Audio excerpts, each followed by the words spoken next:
बातमीपत्रात आता पाहूया गल्लीपासून ते दिल्लीपर्यंतच्या ताज्या घडामोडींचा धावता आढावा। संसदेत सुरू असलेल्या गदारोळाच्या पार्श्वभूमीवर राज्याचे मुख्यमंत्री देवेंद्र फडणवीस यांनी विरोधकांवर सडकून टीका केली आहे। विरोधक केवळ संविधानाच्या गप्पा मारतात, पण प्रत्यक्षात चर्चेला घाबरतात असा हल्लाबोल त्यांनी केला आहे।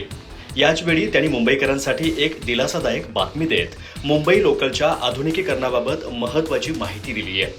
विरोधकांच्या भूमिकेवर प्रश्नचिन्ह उपस्थित करताना मुख्यमंत्री फडणवीस म्हणाले, विरोधक सध्या पळ काढत आहेत। ते संविधानाबद्दल मोठ्या गप्पा मारतात, पण प्रत्यक्ष चर्चेपासून मात्र पळ काढत आहेत। आपलं संविधान सांगतं की लोकसभा हे लोकशाहीचं सर्वात मोठं आणि सर्वोच्च व्यासपीठ आहे।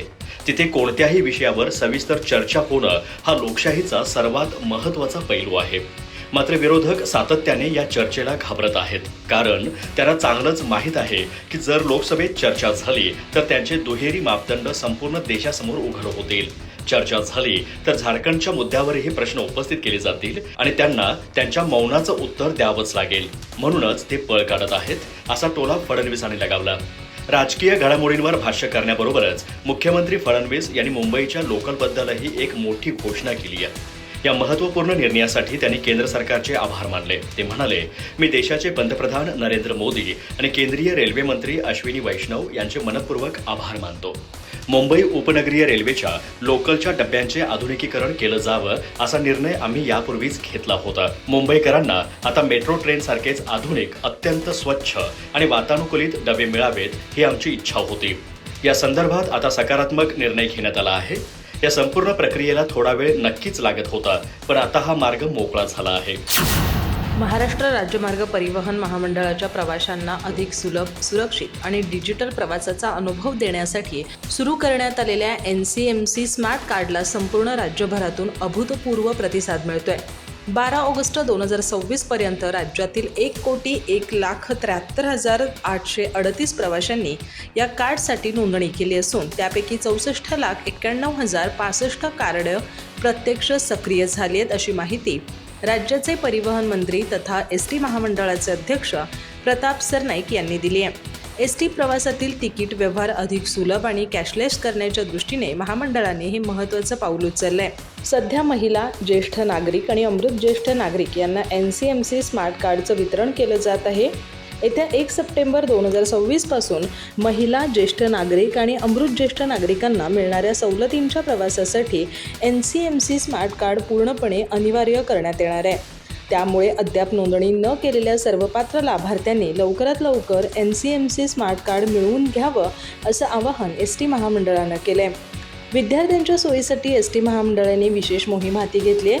येत्या 15 ऑगस्टपासून राज्यभरातील सर्व शालेय विद्यार्थ्यांसाठी NCMC स्मार्ट कार्ड नोंदणी प्रक्रिया सुरू होणार आहे। STचे अधिकृत परवानाधारक प्रतिनिधी स्वतः प्रत्येक शाळेत जाऊन विद्यार्थ्यांची नोंदणी पूर्ण करणार आहेत। त्यामुळे विद्यार्थ्यांनी किंवा पालकांनी इतर कोणत्याही ठिकाणी अनधिकृत नोंदणी करू नये असं स्पष्ट करण्यात आलं आहे। प्रवाशांना NCMC स्मार्ट कार्ड सर्व अधिकृत ST आगार, मुख्य बस स्थानकं आणि STच्या अधिकृत एजंट नेटवर्कद्वारे उपलब्ध करून दिलं जाते। याच माध्यमातून कार्ड रिचार्ज करण्याची सोयही उपलब्ध आहे। मुंबईतील ताळदेव परिसरातील एका फ्लॅटच्या जाहिरातीमुळे नवा वाद निर्माण झालाय। सोशल मीडियावर प्रसिद्ध झालेल्या एका ब्रोकरने मांसाहार करणाऱ्यांना या सोसायटीत घर मिळणार नाही असा दावा करणारा व्हिडिओ पोस्ट केल्यानंतर त्यावर तीव्र प्रतिक्रिया उमटू लागल्या आहेत। ठाकरे गट आणि मनसेने या प्रकारावर आक्षेप घेत संबंधितांवर कारवाईची मागणी केली आहे। सोशल मीडियावर स्वतःची ओळख ब्रोकर म्हणून सांगणाऱ्या भावेश कावरे यांनी इंस्टाग्रामवर एका प्लॉटच्या विक्रीची जाहिरात करणारी रील पोस्ट केली आहे। या व्हिडिओमध्ये तो ताळदेव परिसरातील एका इमारतीमधील 2 BHK 900 स्क्वेअर फूट घराची माहिती देत आहे। मात्र ही माहिती देताना त्याने घातलेली अट वादग्रस्त ठरतीये।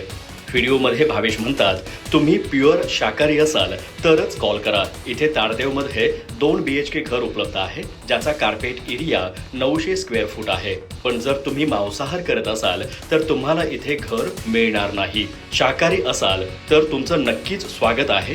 ही अट उघडपणे सांगणारा व्हिडिओ समोर आल्यानंतर सोशल मीडियावर नेटकऱ्यांनी संतापाची लाट व्यक्त केली आहे। या प्रकाराची दखल घेत राजकीय पक्षांनीही आक्रमक पवित्रा घेतला आहे। शिवसेना ठाकरे गटाच्या नेत्या किशोरी पेडणेकर यांनी या भेदभावावर सडकून टीका केली आहे। हा ब्रोकर स्वतःच्या मनाने बोलत नसून तो थेट बिल्डरचीच भाषा बोलत आहे असा आरोप पेडणेकर यांनी केला आहे. तसेच या ब्रोकरला शोधून काढून आम्ही त्याचा योग्य तो समाचार घेऊ असा इशाराही त्यांनी दिला आहे. ठाकरे गटासोबतच महाराष्ट्र नवनिर्माण सेनेनेही या जाहिरातीवर आक्षेप नोंदवला आहे. दरम्यान भावेश कावरे यांनी सोशल मीडियावरील व्हिडिओ डिलीट केला आहे. दिल्लीच्या राजकीय वर्तुळात सध्या राष्ट्रवादी काँग्रेस आणि भाजप यांच्यातील वाढत्या जवळीकीच्या चर्चांनी जोर धरलाय. नुकतीच सुप्रिया सुळे यांच्या नेतृत्वाखालील राष्ट्रवादीच्या खासदारांनी पंतप्रधान नरेंद्र मोदी यांची भेट घेतली होती. या भेटीची चर्चा ताजी असतानाच आता दिल्लीत सुप्रिया सुळे आणि भाजपचे राष्ट्रीय सरचिटणीस विनोद तावडे एकाच गाडीतून प्रवास करताना दिसल्यानं राजकीय तर्कवितर्कांना मोठं उधाण आलंय. सध्या राष्ट्रवादी काँग्रेस NDAमध्ये सहभागी होणार असल्याच्या अफवा राजकीय वर्तुळात फिरत असून या ताज्या घडामोडींमुळे या चर्चांना अधिक बळ मिळालंय. दिल्लीतील महाराष्ट्र सदन इथं जलजीवन मिशन संदर्भात राज्यासाठी एक अत्यंत महत्त्वाची बैठक सुरू होती. या बैठकीला दोन्ही बाजूंचे महत्त्वाचे नेते उपस्थित होते. मात्र ही बैठक सुरू असतानाच खासदार सुप्रिया सुळे आणि भाजप नेते विनोद तावडे अचानक बैठकीतून बाहेर पडले. महाराष्ट्र सदनातून बाहेर पडल्यानंतर हे दोन्ही बडे नेते एकाच कारमध्ये बसून पुढील प्रवासाला निघून गेले.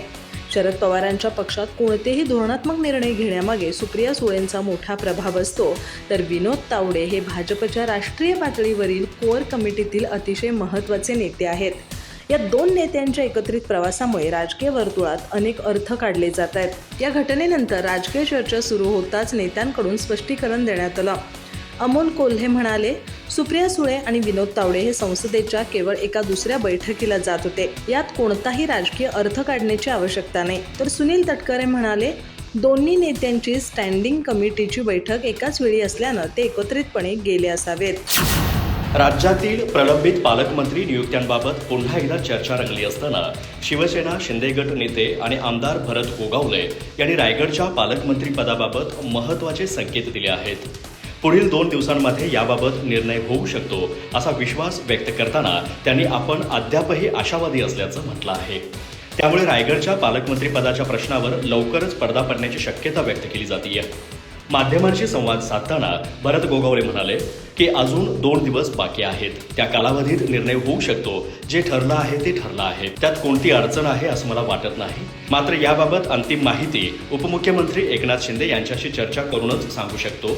गोगावले यांच्या या वक्तव्यानंतर रायगडच्या पालकमंत्री पदाच्या चर्चांना पुन्हा एकदा वेग आला आहे. येत्या 15 ऑगस्ट रोजी रायगड जिल्ह्यातील स्वातंत्र्य दिनाच्या मुख्य ध्वजारोहण कार्यक्रमात भरत गोगावले सहभागी होणार असल्याची चर्चा आहे. याच पार्श्वभूमीवर पालकमंत्री पदाबाबत 2 दिवसांमध्ये निर्णय होऊ शकतो असे संकेत त्यांनी दिलेत. त्यामुळे स्वातंत्र्य दिनापूर्वीच सरकारकडून अधिकृत घोषणा होण्याची शक्यता वर्तवली जाते. पालकमंत्री पदाच्या प्रश्नावर विचारलं असता गोगावले यांनी स्पष्ट शब्दात सांगितलं की मी अजूनही आशावादी आहे. एकनाथ शिंदे यांच्याकडून संपूर्ण माहिती घेऊनच पुढे बोलणार आहे. त्यांच्या या वक्तव्यामुळे शिवसेनेच्या शिंदे गटाकडून रायगडच्या पालकमंत्री पदासाठी प्रयत्न सुरू असल्याचे संकेत मिळत आहेत. मालेगाव विधानसभा मतदारसंघातील मतदार यादीवरून भाजप नेते किरीट सोमय्या यांनी गंभीर प्रश्न उपस्थित केलेत. 2009च्या विधानसभा निवडणुकीच्या तुलनेत 2024मध्ये मालेगावमध्ये सुमारे 1 लाख मतदार वाढवल्याचा दावा त्यांनी केलाय. विशेष म्हणजे गेल्या काही दिवसात मोठ्या संख्येने अपात्र मतदारांनी मतदार यादीत नाव समाविष्ट करण्यासाठी अर्ज केल्याची माहिती मिळाल्याचं सांगत सोमय्या यांनी या संदर्भात निवडणूक अधिकाऱ्यांकडे अधिकृत तक्रार केल्याचं स्पष्ट केलं. मालेगावमध्ये माध्यमांशी संवाद साधताना सोमय्या यांनी मतदार संख्या वाढीपासून मतदार यादीतील संभाव्य अनियमितता, बनावट कागदपत्रे आणि जन्म मृत्यू नोंदणीतील गैरप्रकारांबाबत विविध मुद्द्यांवर भाष्य केलं. सोमय्या यांच्या म्हणण्यानुसार 2009च्या विधानसभा निवडणुकीच्या तुलनेत 2024मध्ये मालेगावमध्ये जवळपास 1 लाख मतदारांची वाढ झाली आहे. ही वाढ सुमारे 18% अधिक असल्याचं त्यांनी सांगितलं. मालेगावसारख्या तुलनेने छोट्या शहरी मतदारसंघात एवढ्या मोठ्या प्रमाणावर मतदारसंख्या वाढणं संशयास्पद असल्याचा दावा त्यांनी केला. नवीन मोठी औद्योगिक वाढ झालेली नाही. विकासाच्या दृष्टीनेही अशी मोठी लोकसंख्या वाढ झालेली दिसत नाही. त्यामुळे 1 ते 1.5 लाख मतदार वाढण्यामागं नेमकं कारण काय याची तपासणी झाली पाहिजे असा मुद्दा सोमय्या यांनी उपस्थित केला. त्यांनी ग्रामीण आणि शहरी भागातील मतदार यादीतील बदलांमध्ये फरक असल्याचंही सांगितलं. ग्रामीण भागात मतदारांचे स्थलांतर, मृत व्यक्तींची नावं कमी होणं आदी कारणांमुळे होणारे बदल तुलनेने मर्यादित असतात. मात्र शहरी भागात एकाच व्यक्तीचे 2 ठिकाणी नाव असणं किंवा स्थलांतरित मतदारांची नोंद यामुळे मोठ्या प्रमाणावर बदल होऊ शकतात, असा त्यांचा दावा आहे. मराठा आरक्षण आंदोलक मनोज जरांगे हे महसूल मंत्री चंद्रशेखर बावनकुळे यांना टार्गेट करून जात पडताळणी समितीवर दबाव आणण्याची खेळी खेळत आहेत. जरांगे यांना सरकारची जिरवायची असेल तर जिरवा, सरकारला जरांगे पाटील यांची जिरवायची असेल तर जिरवा, पण यात ओबीसीचं नुकसान करू नका, असं आवाहन काँग्रेस विधिमंडळ पक्षनेते विजय वडेट्टीवार यांनी केलं आहे. ते गुरुवारी नागपूरमध्ये बोलत होते. आश्रमशाळांमध्ये आदिवासी विद्यार्थ्यांना आवश्यक सुविधा मिळत नसतील, विद्यार्थ्यांच्या सुरक्षेचा प्रश्न निर्माण होत असेल आणि त्यासाठीचा निधी पूर्णपणे खर्च होत नसेल तर याची संपूर्ण जबाबदारी राज्य सरकारची आहे. आदिवासी विद्यार्थ्यांच्या हक्काचा पैसा नेमका कुठे जातो, असा सवालही त्यांनी केला.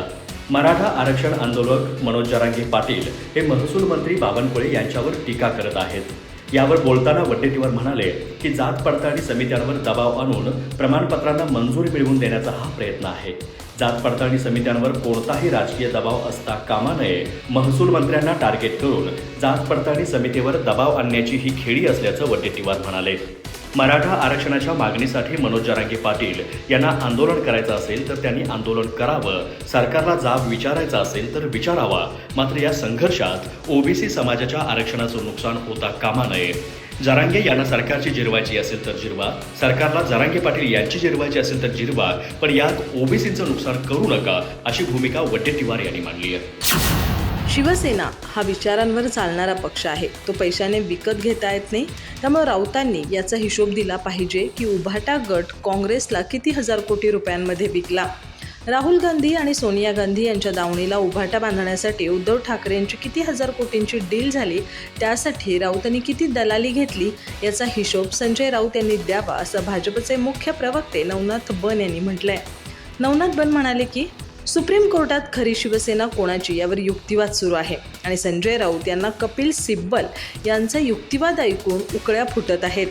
सिब्बल लढत आहेत, त्यामुळं निकाल आपल्याच बाजूने लागेल असं राऊतांना वाटतंय. 2019मध्ये बाळासाहेब ठाकरेंची शिवसेना काँग्रेसच्या दावणीला बांधण्यासाठी किती हजार कोटी रुपयांची डील झाली. 10,000 कोटी रुपयांमध्ये ही डील झाल्याची माहिती मला मिळाली आहे. त्यातील 2,000 कोटी रुपये दलाली संजय राऊत यांनी घेतली आहे. यामध्ये बाळासाहेबांचे विचार असणारी शिवसेना काँग्रेसच्या दावणीला बांधली गेली. नवनाथ बन म्हणाले की कपिल सिब्बल यांनी काँग्रेसकडून अनेक प्रकरणांमध्ये युक्तिवाद केलाय. बाबरी प्रकरण, ट्रिपल तलाक, नोटबंदीच्या विरोधात याचिका, गुजरात दंग्या प्रकरणी त्यांचा पराभव झालाय. त्यामुळे राऊतांचा आनंद फार काळ टिकणार नाही. राम मंदिर प्रकरणावेळी कपिल सिब्बल हिंदूंच्या विरोधात जात युक्तिवाद करत होते, परंतु तिथं ते तोंडावर आपटले. खरी शिवसेना कोणाची याचा निकाल जनतेच्या कोर्टात लागला असून जनतेनं सांगितलं आहे की खरी शिवसेना एकनाथ शिंदेंच्या नेतृत्वाखाली काम करतेय. अधिक माहिती आणि ताज्या घडामोडींसाठी आजच आमचे चॅनल सबस्क्राईब करा.